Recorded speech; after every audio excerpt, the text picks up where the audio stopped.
नमस्कार दोस्तों, आप पढ़ रहे हैं कक्षा 10वीं एनसीईआरटी गणित। आज हम पढ़ेंगे प्रश्नावली 5.3 का प्रश्न क्रमांक 19। तो ध्यान से समझना। तो प्रश्न 19 क्या है? 200 लट्ठों की एक ढेरी बनी हुई है और उसमें क्या है, सबसे नीचे वाली पंक्ति में 20 लट्ठे हैं और उससे ऊपर की पंक्ति में 19 और उससे ऊपर के में 18 हैं। आकृति 5.5 में दिखाया गया है। तो देखिए, ये रही आकृति। नीचे वाली जो पंक्ति है इसमें 20 लट्ठे रखे गए हैं, फिर इसके ऊपर की जो पंक्ति है 19, फिर इसके ऊपर की 18 और इसके ऊपर की बनाई नहीं गई हैं। ऐसी बहुत सारी पंक्तियां हैं। अब आगे कहा गया है कि यहाँ पे यदि कुल लट्ठे कितने रखे हैं, 200 रखे हैं। 200 लट्ठे कितनी पंक्तियों में रखे गए होंगे, हमें पंक्तियों की संख्या बतानी है। और सबसे ऊपर जो पंक्ति होगी उसमें कितने लट्ठे रखे गए होंगे। तो यहाँ आप देख रहे हैं, नीचे वाली पहली पंक्ति जो है उसमें 20, फिर 19, फिर 18 और फिर होंगे 17, 16, 15, 14, 13। तो इस प्रकार से तो एक समांतर श्रेणी बन जाएगी। तो देखिए, हमने लिखा यहां सबसे नीचे वाली पंक्ति में देखें तो 20 लट्ठे हैं और क्रमशः आप ऊपर की पंक्ति की ओर बढ़ते जाते हैं तो जो भी लट्ठों की संख्या है वो एक समांतर श्रेणी बन जाएगी। कैसे? देखिए, शुरुआत में है 20 नीचे से और फिर उसके ऊपर 19 हैं, फिर 18 हैं। तो इस प्रकार से जो श्रेणी बन रही है एक समांतर श्रेणी एपी बन जाएगी। यहाँ पे अब एपी बन गई है और देखिए यहाँ पे देखें तो प्रथम पद जो है हमें क्या मिल जाएगा, ए का मान हमें मिल जाएगा 20। सारवंतर डी की बात करें तो दूसरे में से पहला पद आपको घटाना है, 19 में से 20 घटाएंगे तो माइनस का 1 मिल जाएगा। अब देखिए, कहा गया था ये 200 लट्ठे कितनी पंक्तियों में रखे जाएं। तो मान के चलते हैं n पंक्ति है, यहाँ पे n पद तक हैं।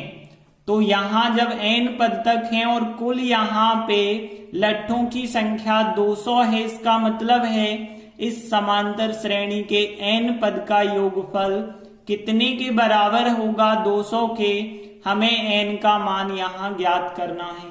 देखिए, ज्यादातर हम सवालों में आपसे यही कहते हैं कि जो चीज हमें दी जाती है उसी का फार्मूला लगा देना। यहाँ पे a दिया गया है, a का कोई फार्मूला नहीं होता। d दिया गया है, इसका भी कोई फार्मूला नहीं है। Sn बराबर 200 दिया गया है, Sn का फार्मूला होता है। तो हमने लिखा इसलिए। अब देखिए, Sn का फार्मूला क्या होता है, n/2 2a plus n-1 into D होता है। तो ये Sn का फार्मूला हमने लगाया बराबर 200। अब यहाँ अंतिम पद वाला फार्मूला नहीं हम लगा सकते क्योंकि अंतिम पद हमारे पास नहीं है। अब n ज्ञात करना है तो n तो आपको लिखते चलना है, n का मान तो है नहीं हमारे पास, n/2 2, a का मान फिर रखा हमने 20 है, प्लस n का मान हमारे पास है नहीं, n-1 और d का मान है माइनस का 1 और बराबर 200 लिखा। और आगे सॉल्व करेंगे n/2, 2 का गुणा 20 से 40 हो जाएगा, -1 का n से माइनस का n, -1 का -1 से करेंगे तो प्लस का 1 हो जाएगा, बराबर 200 का 200 ही लिखा। अब देखिए, यहाँ n/2 लिखते चलना है, 40 और 1 हो जाएंगे 41 हो जाएंगे और फिर माइनस n का n ही लिखा बराबर 200।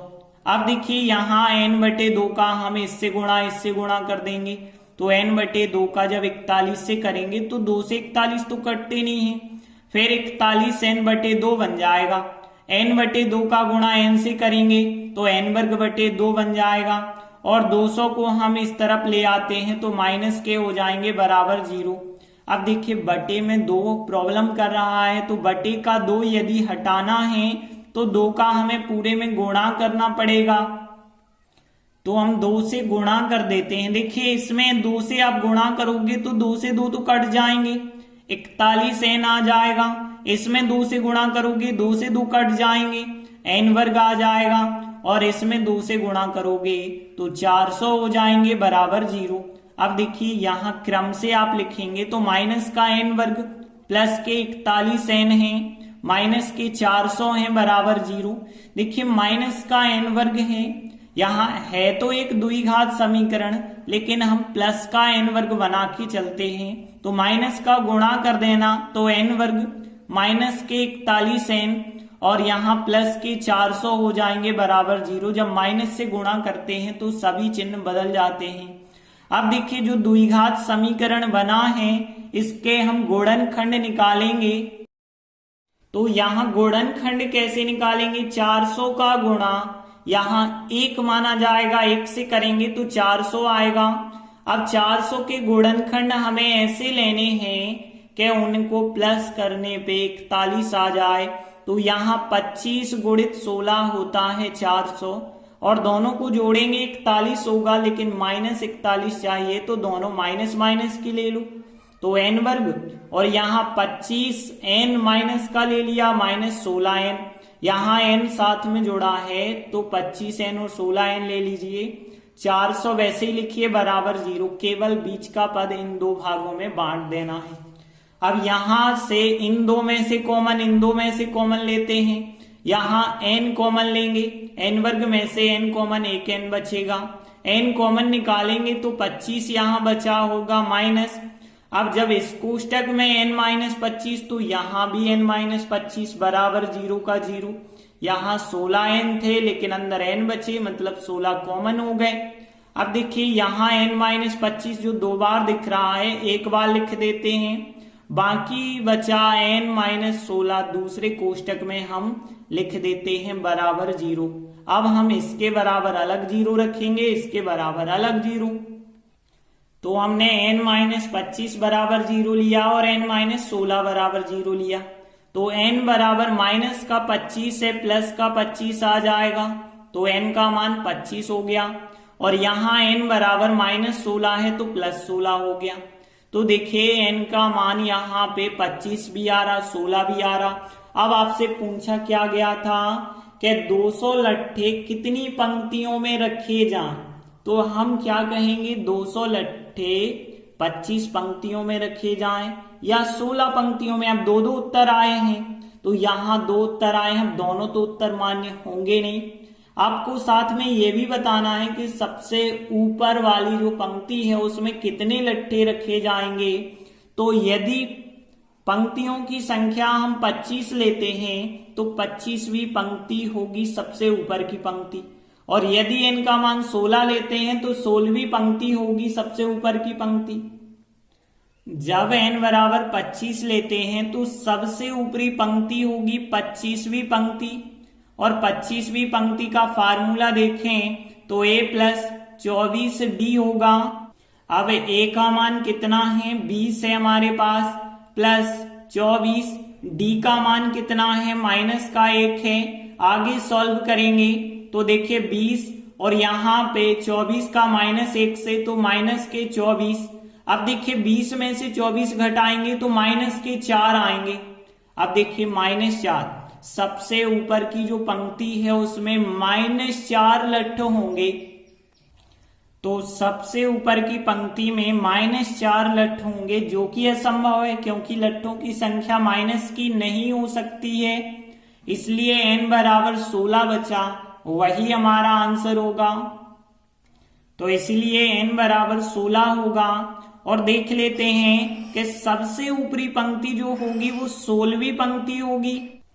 और अब a 16 में देखते हैं मान क्या होगा, तो 16वें पद का a + 15d होता है।